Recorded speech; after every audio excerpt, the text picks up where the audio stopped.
जैसे कि आप लोगों ने थंबनेल में देखा ही होगा, सीटेट मतलब नोटिफिकेशन, सीटेट में कैसे तैयारी करे जाए, मतलब एक बार में ही पास हो जाए, क्या करे जाए, मतलब अच्छा मतलब नंबर आए, और क्या क्या पढ़ना है, एग्जाम पैटर्न क्या है, मतलब कैसे पढ़ें, यही सब इस वीडियो में हम लोग बात करेंगे। जैसे सीटेट का जो नोटिफिकेशन है 2025 का, तो सीटेट नोटिफिकेशन 2025 जो है वो आएगा जरूर। फॉर्म सीटेट का भराएगा 2025 में, इतना जान ली 2025 में जून या जुलाई में एग्जाम होगा, कंफर्म है ये एग्जाम होगा। अच्छा, उसके बाद इसका मतलब एग्जाम पैटर्न क्या रहता है। अच्छा, उसके बाद मतलब क्या क्या पढ़े, बहुत सारे लोग हैं जो 2 बार 3 बार 4 बार फेल हो चुके हैं, तो उन लोगों के लिए एक ही चीज़ है कि भाई आप मतलब पेपर 1 का दे रहे हैं, तो पेपर 1 के लिए आप सबसे पहले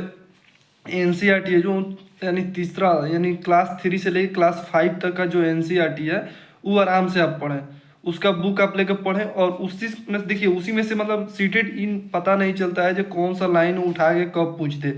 यानी कौन सा लाइन उठा के आपको दे देगा एग्जाम में, जो मतलब ये क्वेश्चन है। सीटेड का आप कभी क्वेश्चन एनालिसिस कीजिए, यानी खुद उसको पढ़िएगा जब, या प्रैक्टिस सेट ये सब लगाते होंगे तो आप खुद देखते होंगे उसमें लाइन ही देता है, कथन जो रिसर्शन है उसमें पूरा एक मतलब ग्राफ ही उठा के देता है कि भाई मतलब ये सही है या गलत। तो आप जब पढ़े रहिएगा तभी आपको पता है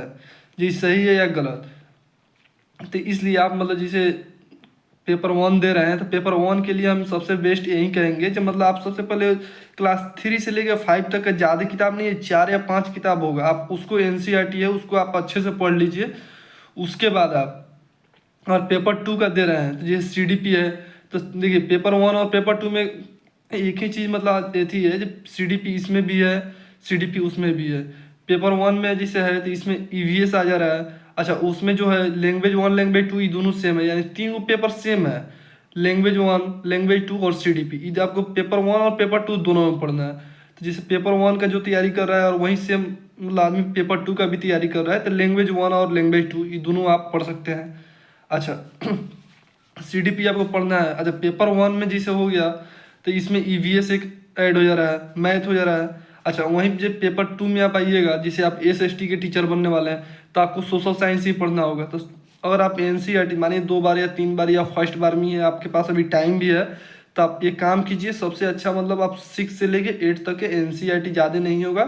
7 किताब है। 6 में हो गया है एक किताब जो एनसीईआरटी है, यानी सोशल साइंस का एक किताब है, और 7 में है 3, और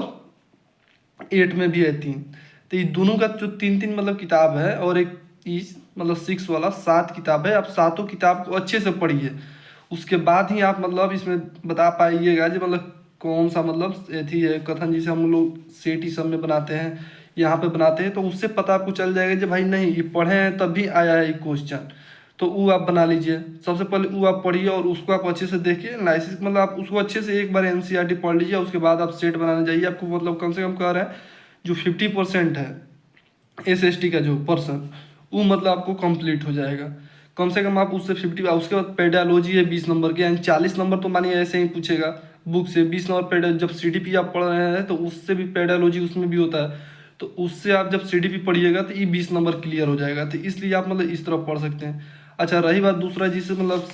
बहुत बार फेल हो रहे हैं, तो सबसे पहले आप क्वेश्चन एनालाइज कीजिए, मतलब कैसे मतलब कहाँ से क्वेश्चन आ रहा है, किस तरह का क्वेश्चन है, क्या पढ़ें या क्या ऐसी करें, तो उस सब आप देखिए। पहले प्रीवियस ईयर क्वेश्चन आप पहले पूरा अच्छा से देखिए, उसके बाद ही आप बनाना चालू कीजिए सेट। और रही बात मतलब एनसीईआरटी यानी सिलेबस कंप्लीट करने के लिए, तो सिलेबस कंप्लीट करने के लिए आप पहले एनसीईआरटी बुक पढ़ लें, और उसके बाद देखिए ऐसा नहीं है मतलब कोई भी एक, देखिए 10 टीचर से पढ़ने से अच्छा है एक टीचर से ही आप पढ़िए, और एक से पढ़िएगा तो ये फायदा होगा जो मानिए उसका पूरा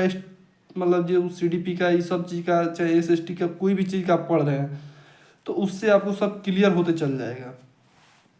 रही बात मतलब एग्जाम पैटर्न की, तो एग्जाम पैटर्न तो यही है, मानिए जो उसका मतलब कहाँ से विषय, मतलब कौन सा विषय से उठाया क्वेश्चन, कहाँ से आएगा, कितना क्वेश्चन होगा, तो ये आपको इतना जानिए 150 क्वेश्चन होगा। और आप एसएसटी मतलब पेपर 2 का दे रहे हैं तो एसएसटी में 60 क्वेश्चन होगा, और लैंग्वेज 1 30 होगा, और लैंग्वेज 2, तो लैंग्वेज 1 और लैंग्वेज 2 में यही अंतर है जो आप मतलब हिंदी और क्या लैंग्वेज 1 ले रहे हैं, तो लैंग्वेज 2 आप मतलब इंग्लिश या संस्कृत ले सकते हैं, और जो भी लोग उर्दू से हैं तो उर्दू ले सकते हैं। अच्छा, वहीं अगर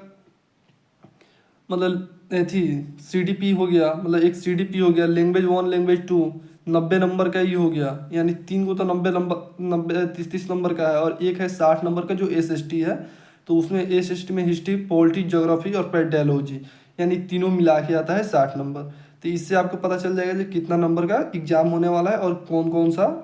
एथी होगा।